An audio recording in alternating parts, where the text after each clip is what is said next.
जैसे प्लेटो एक आदर्श राज्य की कल्पना करते हैं, वो अपने एथेंस को एक आदर्श राज्य बनाना चाहते हैं और प्लेटो कहते हैं कि मेरे आदर्श राज्य में दार्शनिक राजा होना चाहिए, दार्शनिक शासक जो है उनका आदर्श राज्य शासित करेगा और सब सही हो जाएगा।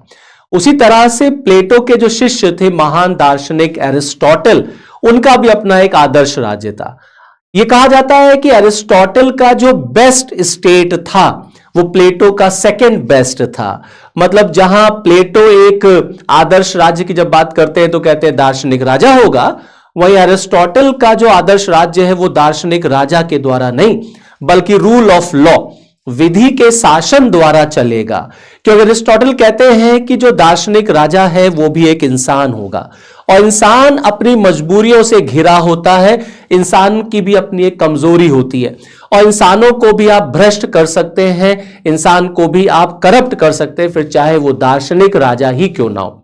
लेकिन जहां तक रही बात कानून की, रूल ऑफ लॉ की, तो कानून को आप करप्ट नहीं कर सकते, कानून को आप भ्रष्ट नहीं कर सकते।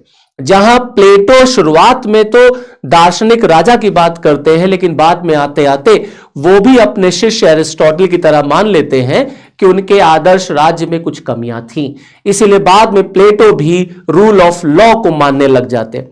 इसीलिए कहा जाता है कि प्लेटो और एरिस्टोटल में सबसे बड़ा अंतर क्या है, तो कहते हैं प्लेटो उस दुनिया की बात करते थे और एरिस्टोटल इस दुनिया की बात करते थे। एरिस्टोटल आपको ज्यादा यथार्थवादी, ज्यादा रियलिस्टिक पर्सन लगेंगे। एरिस्टोटल का मानना था कि एक आदर्श राज्य में मिडिल क्लास का शासन होना चाहिए, मध्यम वर्ग का शासन होना चाहिए। तो प्लेटो का आदर्श राज्य फिलोसोफर किंग का था, तो एरिस्टोटल का आदर्श राज्य रूल ऑफ लॉ का था।